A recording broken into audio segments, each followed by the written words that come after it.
Hello friends, this is Renu Khulla welcoming you to 26th episode of ज़िंदगी ऐसी है पहेली। तो फ्रेंड्स, हमने 23rd एपिसोड में बात की थी कि हम भगवान की याद में सारा दिन कैसे रह सकते हैं। तो हमें ब्रह्मा कुमारी मनीषा दीदी जी ने बताया था कि हम जब भी कोई कार्य करते हैं तो उस कार्य में से हम 1 मिनट का पॉज लें और पॉज लेकर कॉन्शियसली भगवान की याद के थॉट्स क्रिएट करें। तो फ्रेंड्स, इसमें मैं ऐड करना चाहती हूँ कि भगवान की याद में सारा दिन रहने के लिए हम 1-2 और प्रैक्टिसेस कर सकते हैं। वो ऐसे है कि जब हम पानी पीते हैं, आजकल गर्मी का सीज़न है तो हमें बहुत प्यास लगती है, तो हम दिन में 8 या 10 बार तो पानी पी लेते हैं। तो पानी पीते हुए भी हम इस प्रैक्टिस को कर सकते हैं। और दूसरा, हम 3-4 बार जब खाना खाते हैं दिन में, तब भी हम भगवान की याद में रह सकते हैं, भगवान को याद कर सकते हैं और कॉन्शियसली भगवान की याद के थॉट्स क्रिएट कर सकते हैं।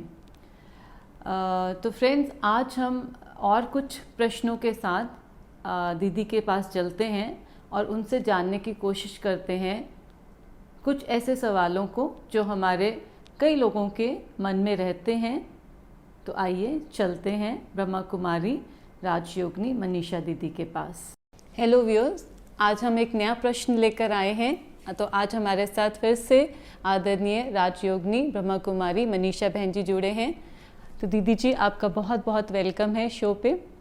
दीदी, आज का हमारा ये प्रश्न है, कई बार हमने जीवन में देखा है कि अच्छे लोगों के साथ कभी कभी बुरा हो जाता है, तो उस समय हमारा मन बहुत विचलित हो जाता है कि हमारे साथ ही बुरा क्यों हुआ। तो आज हम आपसे इस प्रश्न पर थोड़ी सी रोशनी चाहते हैं कि अच्छे लोगों के साथ कभी कभी बुरा क्यों हो जाता है। अच्छे लोगों के साथ बुरा क्यों होता है? अच्छा और बुरा, ये हम सबका अपना अपना नज़रिया है। जो बात आपके लिए अच्छी है, हो सकता है मेरे लिए वो खराब है, मेरे लिए वो बुरी है।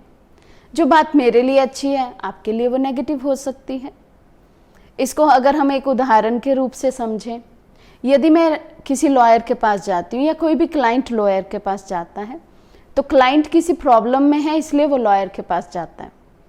लेकिन अगर क्लाइंट प्रॉब्लम में आए ही नहीं, उसको लॉयर की ज़रूरत हो ही नहीं, तो लॉयर तो फिर किसी भी काम के नहीं रहेंगे। उन्होंने इतनी स्टडी की है, उनकी इनकम कैसे होगी? तो क्लाइंट की प्रॉब्लम लॉयर के लिए प्लस पॉइंट है और क्लाइंट के लिए वो माइनस पॉइंट है। तो पहले तो हमें ये समझना है, अच्छाई और बुराई, अच्छा या बुरा, ये हमारी स्टेट ऑफ माइंड है। हम हर एक सिचुएशन को अच्छा भी समझ सकते हैं, उसमें कल्याण भी समझ सकते हैं। और कई बार हमारी मन की स्थिति ऐसी होती है, सिचुएशन ठीक है, फिर भी मुझे उसमें अकल्याण नज़र आता है। ये है हमारा एक पॉइंट कि हम हर सिचुएशन में कल्याण समझें, अच्छा समझें। दूसरी बात, अच्छे और बुरे को अगर हम एक उदाहरण और लेकर समझें, तो जैसे मान लीजिए मैं कोई फिल्म देखती हूँ। अब मैंने वो मूवी शुरू से अंत तक देखी है, अब उसका क्लाइमेक्स का सीन चल रहा है, आप मुझे अभी ज्वाइन करते हैं। आपके अकॉर्डिंग क्लाइमेक्स में अगर विलन की डेथ हो रही है या उसके साथ मारपीट हो रही है, हो सकता है आपको देखकर लगे कि नहीं, ये तो बहुत अच्छा एक्टर है, इसने बहुत अच्छी एक्टिंग की है, या इसका रोल तो ठीक था, इसको अभी मरना नहीं चाहिए है, ये एंड ठीक नहीं है फिल्म का। लेकिन जब मैं आपको बताऊंगी कि नहीं, पूरी मूवी में इसने हर कदम पर नेगेटिव कर्म किए हैं, अच्छे काम नहीं किए हैं, इसलिए अब क्लाइमेक्स में इसका मरना वो फाइनल एंडिंग है, वो बहुत अच्छी एंडिंग है, यही होना चाहिए, ये परफेक्ट एंडिंग है।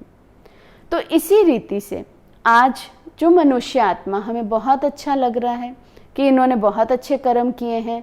कोई धर्मात्मा भी हो सकता है, धर्म का काम भी कर रहे हैं, बहुत दान पुण्य करते हुए भी हमें नज़र आ रहे हैं इस जन्म में।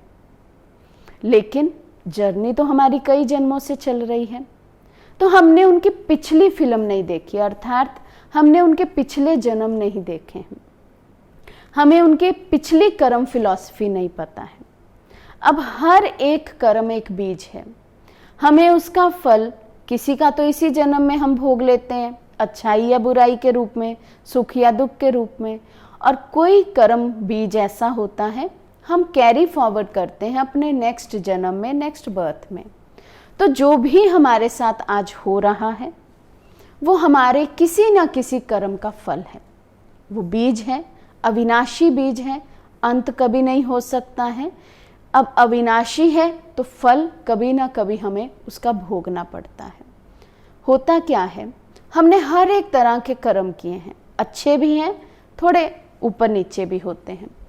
अब जब अच्छे कर्मों का अकाउंट है, उसका रजिस्टर खुला हुआ है, तो हमारा जीवन सुखमय है, शांतमय है, हमें बहुत कुछ हम अचीव कर रहे हैं लाइफ में।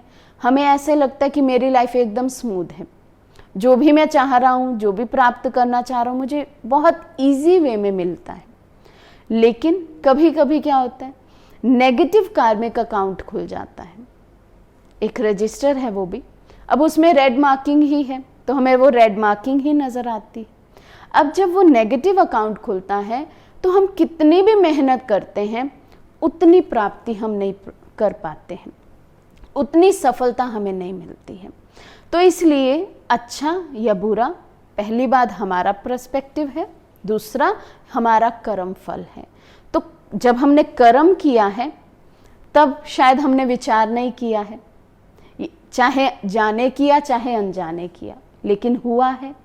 इसलिए अब जब उसका हमें भुगतान करना है, जब हम उसको भोग रहे हैं सुख या दुख के रूप में, दोनों ही रूप में हम उस पिता परमात्मा का शुक्रिया करें, और उसको अगर दुख के रूप में भी आ रहा है उसको सहन करने की शक्ति हम परमात्मा से लेते रहें। तो हम थोड़ा अपना पर्सपेक्टिव चेंज करें, ये काम हम कर सकते हैं। दीदी आपने बहुत अच्छा समझाया कि अच्छे लोगों के साथ बुरा होना ये हमारे अपने पर्सपेक्टिव पर डिपेंड करता है। दूसरा, जब हमारे साथ कोई बुरा कर रहा है हमारे पर्सपेक्टिव से, तो उस समय वो हमारे साथ नेगेटिव अकाउंट हैं उनके हमारे साथ, इसके लिए वो हमारे साथ ऐसा बिहेव कर रहे हैं। तो दीदी मेरा अगला प्रश्न ये है कि इस समय हम क्या करें, हम जब हमारे साथ कोई नेगेटिव एनर्जी हमारी तरफ भेज रहा है तो उस नेगेटिव अकाउंट को हम कैसे क्लियर करें? हम नेगेटिव अकाउंट को कैसे क्लियर करें, उसके लिए पहले मुझे अपने अंदर ये दृढ़ता लानी है, पक्का करना है कि जो भी सिचुएशन, जो भी आत्मा ऐसी मेरे सामने आ रही है तो वो पक्का ही मेरा पिछला कोई कार्मिक अकाउंट है। जब हम इस बात को अपना लेते हैं, स्वीकार कर लेते हैं, एक है हमें समझ मिल गई है कि ये मेरा नेगेटिव अकाउंट है, दूसरा पॉइंट है मुझे उसको स्वीकार करना।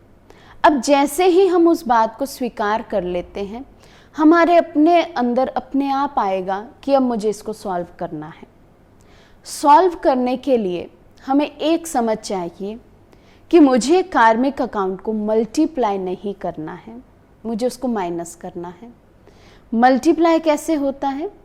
जब हमने समझा ये मेरा ही नेगेटिव अकाउंट है, अभी भी उस सिचुएशन में या किसी एक प्रत्येक आत्मा के प्रति मेरा नेगेटिव विचार चलना। अगर हम एग्जाम्पल के रूप में समझें तो मान लीजिए मेरे बॉस हैं, मेरे से हमेशा नाराज़ रहते हैं या अधिकतर नाराज़ रहते हैं, मुझे ओवरलोडेड काम भी देते हैं, मुझे करना पड़ता है, मुझे वहाँ बहुत नेगेटिविटी क्रिएट होती है अपने अंदर, मुझे गुस्सा भी आता है, लेकिन क्योंकि वो मेरे बॉस हैं मैं बोल नहीं सकता हूँ। अब यहाँ मैंने ये बात तो समझ ली कि ये हो सकता है और है भी कि मेरा ही कोई नेगेटिव अकाउंट है, मैंने उस आत्मा के साथ किसी जन्म में कुछ किया है ऊपर नीचे, वो आज मुझे फेस करना पड़ता है। अब एक है मैंने इस बात को समझा, स्वीकार करना क्या है? अब जब स्वीकार किया, अब कॉन्शियसली मुझे उस एक आत्मा के लिए विशेषकर पॉजिटिव वाइब्रेशंस रेडिएट करनी है। यदि आज भी मैं उनके कर्म फिलॉसफी को देखूं और ये समझूं, ये सोचूं कि वो मेरे लिए ऐसा क्यों सोचते हैं, वो मेरे से ऐसा बात क्यों करते हैं, उनको ऐसा नहीं करना चाहिए, मुझे ही इतनी ड्यूटीज़ क्यों दी जाती हैं, तो मैं जहाँ क्रोध से संकल्प क्रिएट करती हूँ वहाँ वाइब्रेशन कौन सी रेडिएट होती है? नेगेटिव। अब पहले भी अकाउंट नेगेटिव है, अभी भी हम नेगेटिव क्रिएट कर रहे हैं, तो मल्टीप्लाई हो रहा है। तो तो हम कितना भी चाहे वो आत्मा मेरे लिए अच्छा सोचे, मेरे साथ अच्छा करे, वो नहीं हो पाएगा।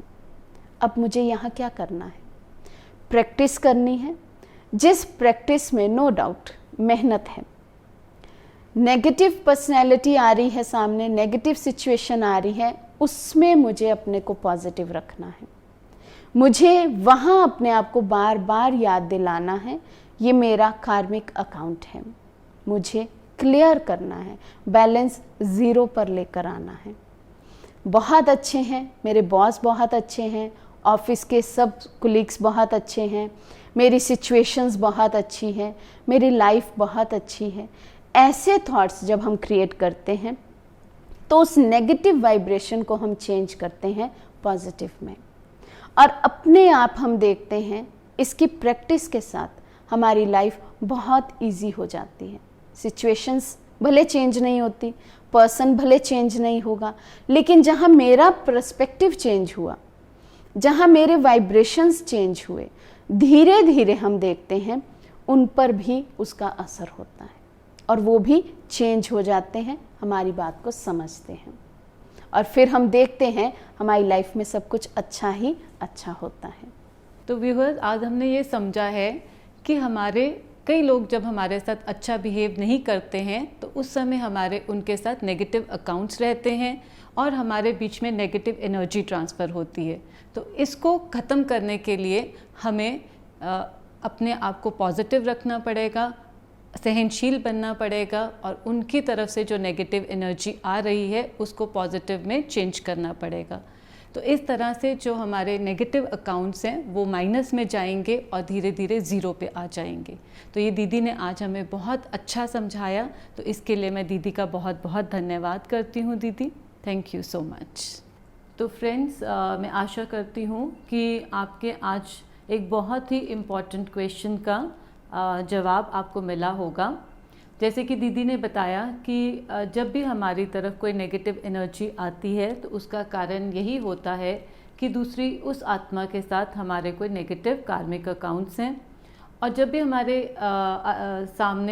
हमारे सामने कोई नेगेटिव एनर्जी ऐसी आती है तो हमें उस समय अपनी पॉजिटिविटी को बनाए रखना है, पॉजिटिव रहना है, और साथ साथ सहनशील भी बनना है।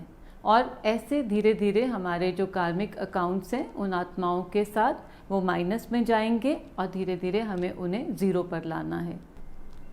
आई होप आपको ये एपिसोड अच्छा लगा होगा। Thank you so much.